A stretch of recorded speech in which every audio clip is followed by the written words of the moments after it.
Hello प्यारे बच्चों, आप लोग का बहुत बहुत स्वागत है हमारे यूट्यूब चैनल केमिस्ट्री क्लासेस में। आज की इस वीडियो में हम लोग बात करने वाले हैं किसके बारे में? Rutherford nuclear model of atom के बारे में। चलिए इसे स्टार्ट करते हैं। देखिए, इससे पहले हम लोग थोड़ा सा रिवाइज कर लेते हैं थॉमसन वाला। थॉमसन ने क्या हमें बताया था? उन्होंने हमें कहा था कि ये मान लीजिए एक हमारा क्या है, एक यूनिफॉर्म सर्कल है।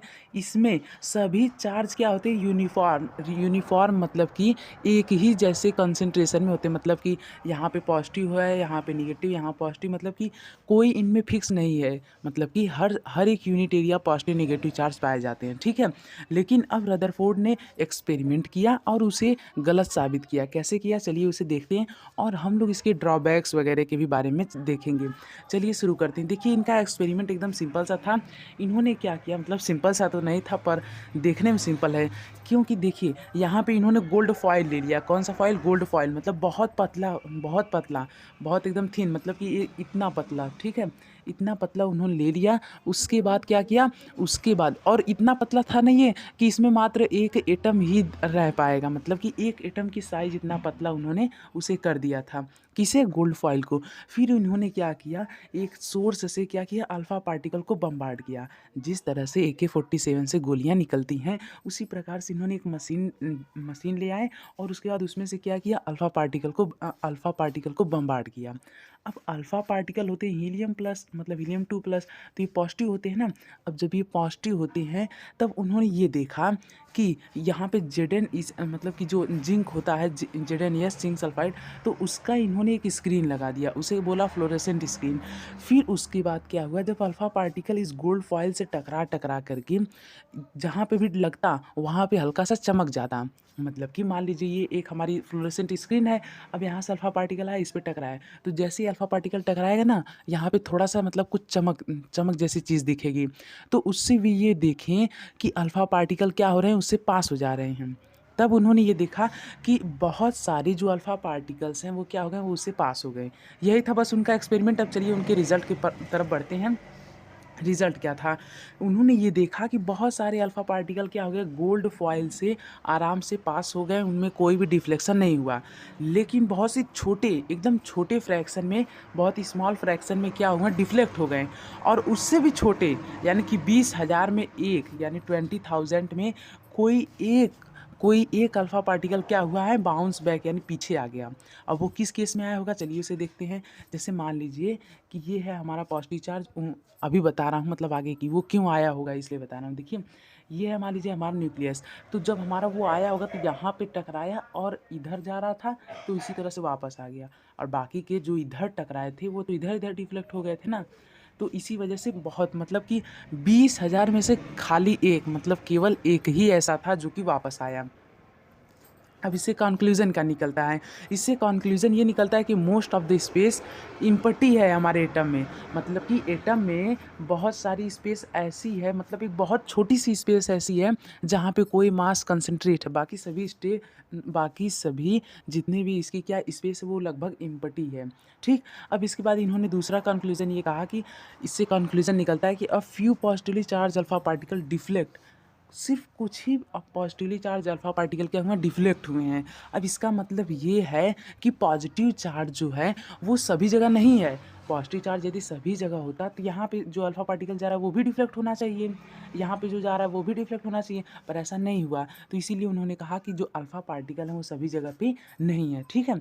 अब इसके बाद ये क्या कहते हैं, इससे क्या पता चला, इससे पता चला कि जो थॉमसन ने कहा था वो शायद गलत है, और बाद में गलत प्रूव भी हो जाता है। अब इसके बाद देखिए, by calculation volume of nucleus is negligibly small. अब जो न्यूक्लियस का वॉल्यूम है, मतलब जो न्यूक्लियस एरिया ऑक्यूपाई कर रहा है वो बहुत स्मॉल है। मान लीजिए यदि ये हमारा क्या है, एटम है, तो न्यूक्लियस हमारा इतना बड़ा होगा। इसे बहुत लोग ऐसे कह सकते हैं कि जैसे मान लीजिए कि एक आप लोग क्या कर ले रहे हैं, एक स्टेडियम ले रहे हैं इतना बड़ा, तो उसमें उसके बीच में यदि एक मटर रख दें, मटर का एक जो दाना होता है उसके बराबर होता है हमारा न्यूक्लियस। तो न्यूक्लियस बहुत छोटा होता है। इसी वजह से ना खाली एक ही अल्फा पार्टिकल बेंट हुआ था, अपने पाथ से डाइवर्ट हो गया था, इसी वजह से, ठीक है। तो बहुत छोटा होता है। और आपकी एनसीईआरटी में भी दिया है कि यदि यदि हमारे हमारा एटम 10⁻⁻10 मीटर है, यानी 1 एंगस्ट्रॉम है, तो हमारा जो न्यूक्लियस होगा वो 10⁻⁻15 मीटर होगा। तो सोचिए कितना छोटा, ठीक है। या फिर आप लोग इसे ऐसे भी समझ सकते हैं, एनसीईआरटी में एक और एग्जाम्पल दिया हुआ है कि यदि आप लोग मान लीजिए क्रिकेट की बॉल है, तो यहाँ से 5-5 किलोमीटर दूर तक एटम का क्या होगा, इलेक्ट्रॉन फैलेंगे। मतलब 5 किलोमीटर की यदि आप लोग रेंज बना दें और बीच में एक क्रिकेट बॉल रख दें, तो उतना छोटा होता है न्यूक्लियस, ठीक है। तो न्यूक्लियस बहुत ही छोटा होता है, नेग्लिजिबली स्मॉल होता है। ये सभी इनके कंक्लूजन थे। अब इन सभी कंक्लूजन्स को मिला करके जोड़ करके इन्होंने क्या तैयार किया, एक मॉडल तैयार किया, जो कि बहुत लोग कोशिश कर रहे थे उन्हें उस समय देने की। मतलब बहुत लोग कोशिश कर रहे थे कि एटॉमिक लेवल पे हम लोग किसका, एटम्स का मॉडल, इस मॉडल को क्या कर सके, दिखा सके, या फिर उसे क्रिएट कर सके, या फिर उसे समझ सके, ठीक है। तो चलिए देखते हैं उन्होंने क्या दिया था। उन्होंने कहा जो पॉजिटिव चार्ज और most of the mass is densely concentrated at point called nucleus by Rutherford. उन्होंने कहा कि जो बहुत सारा मास है, मतलब कि मान लीजिए यदि, वही मैंने आपको एग्जांपल दिया, यदि बहुत सारे मास हैं तो बहुत सारा मास कहाँ पे कंसंट्रेट है, न्यूक्लियस में। पर न्यूक्लियस जगह कितनी ऑक्युपाई कर रहा है, बहुत कम। तो मास सबसे ज़्यादा न्यूक्लियस में ही ऑक्युपाइड है, और सबसे कम क्या, सबसे कम स्पेस न्यूक्लियस ही घेर रहा है। समझ रहे हैं ना, मतलब न्यूक्लियस सबसे छोटा है, पर मास पूरे एटम में न्यूक्लियस का ही सबसे ज़्यादा है, ठीक है, समझ गए। तो ये जो बहुत ही ज़्यादा जहाँ पे मास कंसंट्रेट था जिस एरिया में, उस एरिया का नाम इन्होंने क्या दिया, कि इन्होंने रदरफोर्ड ने दिया न्यूक्लियस, इस वाले एरिया का नाम उन्होंने न्यूक्लियस दिया। क्यों, क्योंकि यहाँ पे बहुत सारे मास थे, कंसंट्रेट थे। अब द न्यूक्लियस इज सराउंड, हाँ देखिए, जो न्यूक्लियस है वो इलेक्ट्रॉन से क्या है, घिरा हुआ है। मतलब कि उसके आसपास क्या है, इलेक्ट्रॉन है, जो कि एक फिक्स्ड ऑर्बिट में मूव करते रहते हैं, जो कि एक फिक्स्ड ऑर्बिट में ऐसे से क्या करते रहते हैं, मूव करते रहते हैं। अब अगली चीज़ देखिए, इलेक्ट्रॉन और न्यूक्लियस एक साथ जुड़े कैसे हैं। मतलब कि इलेक्ट्रॉन और न्यूक्लियस एक साथ जुड़े कैसे हैं, वो लोग भाग क्यों नहीं जाते। ऐसा होता है इलेक्ट्रोस्टैटिक फोर्स की वजह से, ठीक है। तो इनका जो सब थियरी था बहुत ही हमारे लिए, मतलब केमिस्ट्री में बहुत ही ज़्यादा डेवलपमेंट को लीड किया, लेकिन इनकी कुछ कमियां भी थीं, जो कि बाद में डेवलपमेंट इसकी हुई। ध्यान रखिएगा, इसकी डेवलपमेंट हुई थी, इनके मॉडल की ही डेवलपमेंट हुई थी। तो ये सभी थे इनके मॉडल के, मतलब कि जो भी की पॉइंट है वो थे। अब इनके ड्रॉबैक क्या थे। पहला ड्रॉबैक, इलेक्ट्रोमैग्नेटिक थियरी।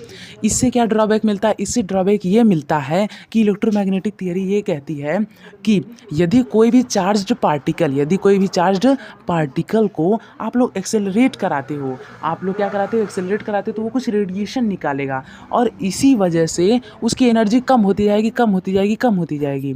और यदि आप लोग ऐसा मान रहे हो कि इलेक्ट्रॉन से फिक्स्ड ऑर्बिट में रोटेट कर रहे हैं, तो फाइनल रिजल्ट इसका ये निकलना चाहिए कि हमारा एटम कोलैप्स हो जाए। क्यों, क्योंकि इलेक्ट्रॉन जब इस यहाँ पे एक्सेलरेट कर रहा है बहुत ही हाई स्पीड से, वो भी, तो उसका रेडिएशन निकलेगा, एनर्जी लो होगी, तो वो प्रोटॉन में क्या हो जाना चाहिए, मतलब कि वो एकदम ख़त्म हो जाना चाहिए। लेकिन ऐसा होता नहीं है। क्यों, कोई एटम अपने से ख़त्म हो जाता है, जबकि डाल्टन ने ये प्रूव भी किया है, मतलब कहा भी है कि atom can neither be created nor be destroyed. तो ये उसे वायलेट कर देता है, ठीक है। तो इसी वजह से इन्होंने कहा कि ऐसा हो ही नहीं सकता कि कोई भी यदि चार्ज है वो यदि एक्सेलरेटेड है तो वो फिक्स्ड ऑर्बिट में हो। क्यों, क्योंकि ये पहले ही मैक्सवेल ने प्रूव कर दिया था कि इलेक्ट्रोमैग्नेटिक थियरी उन्होंने दी थी। उन्होंने कहा था जब भी कोई चार्ज पार्टिकल, ध्यान रहे, चार्ज पार्टिकल मूव करता है किसी एक फिक्स्ड ऑर्बिट में, तो वो अपने रेडिएशन निकालता है, रेडिएशन निकाल रहा है, तो इससे क्या होगा, यदि रेडिएशन निकल रहा है तो उससे उसकी एनर्जी लो हो जाएगी, एनर्जी लो हो गई तो क्या होगा, तो वो कोलैप्स हो जाएगा, ठीक है। तो हमारा एटम ही अनस्टेबल हो गया। तो ये सबसे बड़ा क्या था, ड्रॉबैक था।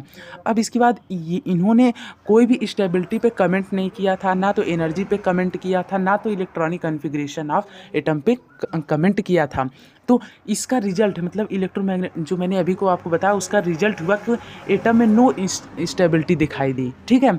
अब इसके बाद इलेक्ट्रॉनिक कॉन्फ़िगरेशन पे भी इन्होंने कोई कमेंट नहीं किया, कि जैसे इलेक्ट्रॉनिक कॉन्फ़िगरेशन आज हमें पता है कि 2,8K सेल, सॉरी PSDF नहीं होता है वो, तो वो आज हमें पता है, पर पहले नहीं पता थी, ठीक है।